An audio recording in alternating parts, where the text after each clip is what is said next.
உங்களை சந்திச்சு அனைத்து நாளாச்சுன்னு கையெழுத்து கும்பிட்டா கையெழுத்து கும்பிடா என்ன விஷயம்னு கேட்டேன். ஏதோ சம்திங் அப்படின்னா ஒரு ₹100 அவன் தூக்கி போட்டு ஆடு கொஞ்சமா எடுத்துங்க அங்கே வந்தேன். ஆமாங்க, நீங்க ஒரு நாள் கூட வீட்டுல உட்காந்து எழுதுனதாக நான் பார்க்கலையே. உதைக்கிறேன் நான் வீட்டுல உட்காந்து எழுதி இருப்பேன். நீ சும்மா இருப்பியோ, உடனே வருவேன், ஏதாவது கேட்பேன், ஒருத்தர் பார்க்கறாரு. எதுக்கு இந்த ரொம்பலாம்? அதுக்கு தானே போட்ட கையில வாங்கி நேரா பார்க்கல போய் உட்கார்றேன். அங்கே என்னுடைய கற்பனை குதிரையை கட்டி விடுறேன். அது ஊர கழிச்சுட்டு சாயந்தரம் சைக்கிள்ல வந்து இறங்குது. இந்தமே அப்படியெல்லாம் வேண்டாம், வீட்டுல உட்காந்து எழுது. நீ சொன்னீங்கன்னா அப்புறம் என்ன ரொம்ப சரியா தானே நினைப்பாரு.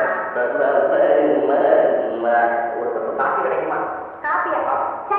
வேண்டாம். இவ்வளவு நேரம் பேசிட்டு இருந்தேன். கொஞ்சம் இருக்க, ஆப்பிள் ஜூஸ் கொண்டாங்க. Apple juice apple juice ₹200 apple juice. அதைய ₹400 ஆட்டுக்கால் ஜூஸ். எப்பா பையனா அடைய கண்ணு, நீ யார் பிள்ளையோ யாரு கிட்ட பிள்ளையோ, நீ வாழ்வு நான் வாழ்வு.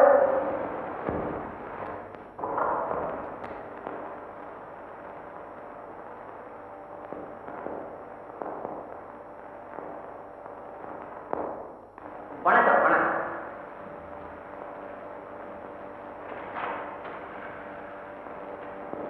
உள்ள இருக்கா போய் பாருங்க. உங்களை பார்க்கத்தான் வந்தோம். என்ன பார்க்க? ஆமா, உங்க கதையெல்லாம் எங்களுக்கு ரொம்ப பிடிக்கும். ஓ, அந்த கதை ஆரம்பமா? சரி உட்காரு. காபி ஊற்றி சாப்பிட்றீங்களா? எல்லாத்துக்கும் வீட்டில் சாப்பிட்டு வந்துருப்பீங்க. ஆமா, நான் கதை எழுதுறதா யார் சொன்னா உங்ககிட்ட? உங்க மிஸ்ஸஸ் மாலினி தான் சொன்னா. அவ எங்களோட ஃப்ரெண்டு. நீங்க தான் பைரவங்கிறது அவளுக்கு இப்பதான் தெரியுமாங்க. ஆமா, ஏன் சார் உங்க மனைவிட்ட கூட எவ்வளவு நேரம் சொல்லாம இருக்கீங்க? அம்மா, எனக்கு விளம்பரம்னா பிடிக்காது. பெண்கள் இடத்துல ஒரு சமாச்சாரத்தை சொன்னா அவங்க மனதிலையும் வச்சுக்க மாட்டாங்க. இந்த பாருங்களேன், நேற்று சாயந்தரம் சொன்னேன், இன்னைக்கு ஒரு பட்டாளம் திரண்டு வந்துட்டீங்களே. சாரி, வாங்க வாங்க வாங்க. இப்பதான் வந்தீங்களா? இந்தாங்க ஆப்பிள் ஜூஸ். அவங்க என்ன பண்ணீங்க? இன்னும் யார் வரணும்? இன்னும் சில ஃப்ரெண்ட்ஸ் உங்களை பார்க்கணும்னு சொன்னாங்க. சர்வா என் புருஷன் தான் பையனை வந்து ஊர் பூரா தண்டோரா போட்டுட்ட போல இருக்கு. பெரிய எழுத்தாளர் மனைவிக்கு பெருமையா சொல்லிக்கணும்னு ஆசை இருக்காதுங்களா? இருக்கு. இவ பேர் கமலா. வணக்கம். அவன் பேர் வசந்தா. வணக்கம். அவன் பேர் நந்தி. வணக்கம். அவன் யார் தெரியுமோ? வணக்கம். நான் இப்பதானே பாக்குறேன். பேர் எப்படி தெரியும்? பேர் கனகவதி. ஓஹோ, இருக்கு. வணக்கம். அட நிறுத்தமா, ராட்சச முன்னாடியா? அதாங்க, இந்த ராட்சசன் ஒரு எழுத்தாளர் இல்ல? ஓஹோ, ராட்சச எழுத்தாளர். எனக்கு நல்லா தெரியுமே. உங்களை பத்தி கூட அவர் அடிக்கடி சொல்லுவார். அப்படியா? சொல்லிப்பா. ஏன்னா அவர் நானும் ரொம்ப சின்ன, அடிக்கடி நேரில் சந்திக்கலைன்னாலும் கேரளா வந்து படாத்தெல்லாம் கொடுப்பாரு. ஆனா நல்ல மனுஷன். ஏன் சார், உங்களுக்கு சோழ கதை எழுத தெரியுமா, ஆசிய கதை எழுத தெரியுமா? அது கல்யாணத்துக்கு முன்னால ஆட்சிய கதை எழுதிக்கிட்டு இருந்தேன். கல்யாணம் ஆனதுல இருந்து ஒரே சோகம். ஏன் சார், போராட்டம் ஒரு கதை எழுதிங்க, ஞாபகம் இருக்குதா? ஆமா, எழுத அது பெரிய போராட்டமாச்சு. அதுல கதாநாயகி ஏன் சார் கடைசி தற்கொலை பண்ணீங்க? கடைசியில தான் தற்கொலை பண்ணிக்கிட்டான். ஆட விடுங்க, என்ன செய்யறது? அவன் தலை எழுத்து அப்படி செப்பான். என்னங்க, கதம்ப மாலைங்கிற பத்திரிகையில ஒரு நாவல் பரிசு போட்டி வச்சிருக்காங்களே, அதுல நீங்க கலந்துக்க போறீங்களா? இதுவரையிலும் கலந்துக்கிறதா யோசனை இல்லை. இனிமேல் கலந்துக்கிறத பத்தி ஆட்சேபனை இல்லை. நான் கலந்துக்கிட்டா ஏகப்பட்ட எழுத்தாளர்கள் ஏமாந்துருவான். முதல் பரிசு 10,000 தான் சார். எழுத்தாளர்களுக்கு தானே? கண்டிப்பா நீங்க போட்டியில கலந்துக்குங்க. நீங்க கலந்துக்கிட்டா கண்டிப்பா முதல் பரிசு உங்களுக்கு. அப்படியா? நீங்க ரொம்ப ஈஸியா சொல்லிட்டீங்க. சரி, இன்னைக்கு சிந்தனையை ஸ்டார்ட் பண்ணி விடுறேன். ஆமாங்க, நாங்களும் உங்களை டிஸ்டர்ப் பண்ண விரும்பல. ஒரு வயதுக்கும் கை போட தெரியாது. நான் எப்படி கதை எழுதுறது? ஆனா ஏதாவது ஒரு கதையை காப்பி அடிக்கலாம்னா எல்லாம் டிஸ்டர்ப் பண்ண கதையாது. ஆமை கதை எழுதுவோம். தமிழ்நாட்டின் தலைசிறந்த எழுத்தாளர் பைரவன் அவர்களே, வணக்கம். வணக்கம். என்ன அன்னைக்கு அடுக்குமொழியிலே திட்டுற? என் மேல கோபமா? ஆமா, கோபம். என்ன தப்பு செய்தேன்? நீங்க செஞ்சிருக்கிற தப்புக்கு மன்னிப்பே கிடையாது.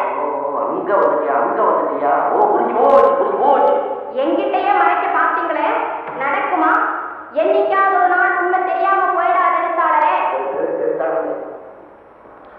மாலினி, நான் என்ன செய்வேன்? நான் எவ்வளவு புத்திசாலித்தனமா நடந்தாலும் என்னுடைய செவ்வாய்க்கிழமை சமயத்துல காலம் வாங்கி விடுதேன். இதெல்லாம் நான் வேணும்னா செய்கிறேன். ஏன் போராட காலம் என்ன மன்னிச்சுக்க. இந்த ஆண்களே இப்படிதான், முதல்ல தப்பு செய்யறது அப்புறம் மன்னிப்புங்கிறது. ஏமா எல்லா ஆணையும் சொல்ற? என்ன மாதிரி மானத்துக்கு மரியாதை கொடுக்கறவன் தான் மன்னிப்பு கேட்கறான். எதுக்காக விஷயத்த மன்னிக்கணும், மன்னிப்பு கேட்கணும்? அந்த நல்ல விஷயத்துல மட்டும் எனக்கு பங்கு இல்லையா என்ன? நல்ல விஷயமா? நீ எங்க வர்ற? ஒண்ணும் தெரியாத பப்பா. நீங்க சொல்லலைன்னாலும் நான் பேப்பர்ல பார்த்து தெரிஞ்சுக்கிட்டேன். பேப்பர்லயா? ஆமா, நாளைக்கு நம்ம ஊர்ல இந்த பைரவனுக்கு பாராட்டு விழா நடக்க போகுதுன்னு பேப்பர்ல கொட்டை எழுத்துல போட்டிருக்கு. இந்த பாருங்க, இத பார்த்ததுல இருந்து எனக்கு எவ்வளவு சந்தோஷம் தெரியுங்களா? ஆமா, இது ஏன் என்கிட்ட சொல்லாம இருக்கீங்க? நீ இதை சொன்னியா? நான் எதையே நினைச்சு திணறிட்டு உட்கார்ந்துருக்கிறேன். அப்பா இத பாருங்க, நீ எனக்கு விளம்பரம் பிடிக்காததான் உனக்கு தெரியுமே. என்னமா வந்தாங்க, உங்களுக்கு பாராட்டு விழா கொண்டாடணும்னு சொன்னாங்க. அது சரிதான், போகையா வரப்போ அப்படின்னு மனமில்லாம ஒத்துக்கிட்டேன். இந்த சின்ன விஷயத்த உங்ககிட்ட சொல்லுவானே சும்மா இருந்தேன். எதுங்க சின்ன விஷயம்? உங்களுக்கு பாராட்டு விழான்னு எனக்கு சந்தோஷம் இல்லையா? என்னங்க, நானும் விழாவுக்கு கூட வரேங்க. கூட வரியா? ஐயோ வேண்டாம் வேண்டாம், எக்கச்சக்கமான கூட்டமா இருக்கும். அதுவும் எனக்கு பாராட்டு விழா சொல்லணுமா? ஊர்ல உள்ள ஆளும் அங்கதான் இருப்பாங்க. வேண்டாம், நான் சொல்றதை கேளு. அடுத்த மாசம் எனக்கு கொண்டாட பார்த்த போறாங்க. வேற ஒன்று சொல்ல பண்ணிக்கிட்டு இருக்காங்க. நான் சரி வரேன்னு சொல்லி ஒத்துக்கிட்டேன். அப்ப வந்தீங்கன்னா உன்னை பக்கத்துல உட்கார வச்சு உனக்கு ஒரு கொண்டாட போட்ட சொல்லுவேன். அது இல்லாம கொஞ்சம் கர்ப்பமா வேற இருக்கிற, வீட்டுல இருமா. அதெல்லாம் முடியாது, நானும் தான் வருவேன். அடடா, நான் சொல்றதை கேளு. அந்த நெரிசல்ல வந்து கஷ்டப்பட்டீங்கன்னா அப்புறம் குழந்தை நசுங்கி போறோம். அம்மா இல்ல. என்னங்க, விழா புறப்பட நேரமாகல, புறப்படுங்க சீக்கிரம். புறப்படுங்க. இன்னைக்கு உங்க ட்ரெஸ் ரொம்ப அழகா இருக்குங்க. ஏங்க, இன்னைக்கு உங்களை நிறைய போட்டோ எடுப்பாங்கல்ல? எனக்கு ஒரு 4-5 போட்டோ வாங்கி வந்துடுங்க. அவனையெல்லாம் போய் பிச்சைக்காரமா கேட்டு பத்திரிகையில எவ்வளவு வெட்டி வச்சுட்டா போகும். அது சரி, இன்னைக்கு மேடையில பேசுறதுக்கு ஏதாவது பிளான் பண்ணி வச்சிருக்கீங்களோ? ஐயோ, காலையில இருந்து அதே பிளான் தானே, மண்டையை உடைச்சுக்கிட்டு இருக்கு. அப்படியா? இதோ புறப்படுங்க. என்னங்க, கொஞ்சம் இருக்கு. எங்க போறா? அட பைரவா, இவடா என்ன காப்பாற்ற மாதிரி இந்த நேரமே என்ன காப்பாற்றிருந்தா பைரவா. எங்க இப்படி கொஞ்சம் திரும்புங்க. என்ன மாணவி, ஆராய்ச்சியெல்லாம் எதுக்கு? நான் என்ன யுத்தத்துக்கா போறேன்? என்னங்க இது, நல்ல வேலைக்கு போகும்போது இப்படி எல்லாம் பேசுறீங்க. நானா பேசுறேன், அது தானா வருது. ஆமா, இவங்க ஏன் சார் அனுப்பல? யார் காட்டு யார் காண முடியல? அதான் இந்த விழா ஏற்பாடு பண்ணாங்களே. ஆமா, ஏன் அனுப்பல? என்ன தைரியம்? என்ன அனாவசியத்தை பாத்தியா? போகாம இருக்குங்க பாப்போம். ஐயா, இதுக்காக விழா போகாம இருக்கலாமா? ஒரு டாக்ஸி வச்சுட்டு போயிடுங்க. டாக்ஸி இல்லையா? எனக்கு இருக்கிற பேருக்கும் புகழுக்கும் நான் டாக்ஸியில போனா என்ன மதிப்பாங்களா? அடி பைத்தியக்காரி, போனா சொந்த கார்ல போகணும், இல்ல சிம்பிளா போகணும். இப்ப நான் இருக்கிற நிலைமைக்கு எப்படி போக முடியும்?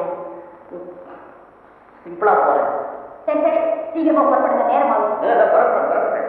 என்ன இது, புறப்படுங்க நின்றுட்டே இருக்கீங்க? புறப்படுங்க சீக்கிரமா. வேற ஒண்ணு இல்ல, அவ்வளவு பெரிய கூட்டத்துல நான் ஒண்ணு எப்படி சமாளிக்கிறதுன்னு ஃபீல் பண்ணிட்டு இருக்கிறேன்.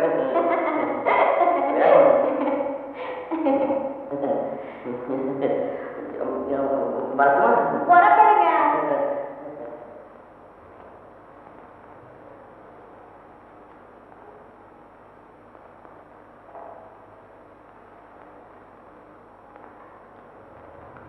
என்ன மாதிரி, என்ன மட்டும் சீக்கிரம் வர சொல்லிட்டு நீ இன்னும் ரெடியா இருக்கீங்க?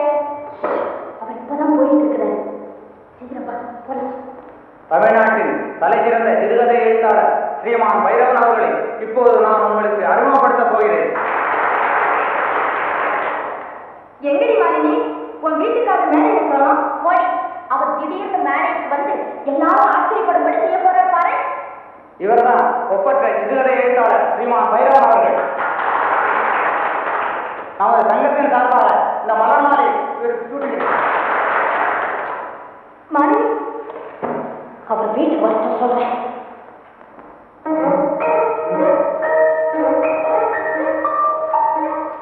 மாலை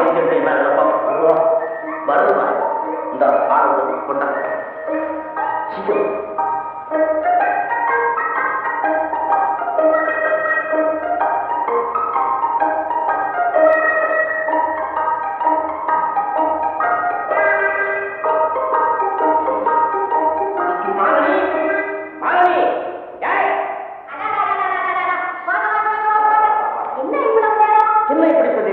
கூட்டம்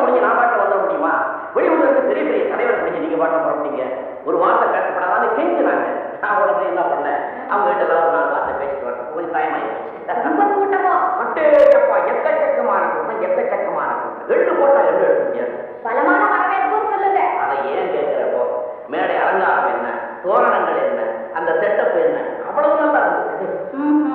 அவ்வளவு பெரிய கூட்டத்துல ஒரே ஒரு பூமாலை தான் போட்டாங்களா? என்ன இப்படி கேட்கிற? நீ அங்க வந்திருந்த மேடையில என்ன பார்த்துருக்க முடியாது. ஏன் ஓரமா நின்றீங்களா? ஆரிய வைத்தியக்காரியா இருக்கிற பூ அள்ளி கொட்டி மாலையை போட்டு என் முகத்தையே மறைச்சிட்டாங்க. அந்த பூமாலை எல்லாம் எங்க? ஏன் அதெல்லாம் அடிக்கிட்டு வரணும்? அதெல்லாம் கொண்டாடுறாருனாக்கா 4 லாரி வேணும். ஏதோ போயிட்டு வந்த வியாபாரமா ஒன்னே ஒண்ணு சிம்பிளா. ஆமா, உங்களை யார் புகழ்ச்சியா பேசலையா? ஏன் பேசுறேன்? இந்த ஊரு சேர்மன் திடீர்னு எழுந்தார். இவர் கலை பொக்கிஷான்னா தாத்தா என்ன ஒண்ணு புகழ்ந்து பேசாதீங்க, அது எனக்கு பிடிக்காது, நீங்க சப்ஜெக்டுக்கு வாங்க. ஓ சாரி அப்படின்னு ஒத்துக்கிட்டாரு. அது மட்டுமா, கமிட்டி தலைவர் அவர் எழுந்தார். பைரவன் சேவை நாட்டுக்கு தேவைன்னு ஆக்கிவிட்டார். இருங்க அதெல்லாம் வேண்டாம், நீங்க விஷயத்தை சொல்லுங்க. இப்படியே ஒருத்தரையா கட் பண்ணி உட்கார வச்சு அப்புறம் நீங்க பேசுனீங்களா? என்ன பேசாம விடலாமா? அவ்வளவு பெரிய கூட்டத்தில் நான் பேசுறேன்னா என்ன ஆகும்? 2 hours பேசிட்டேன். 2 hours.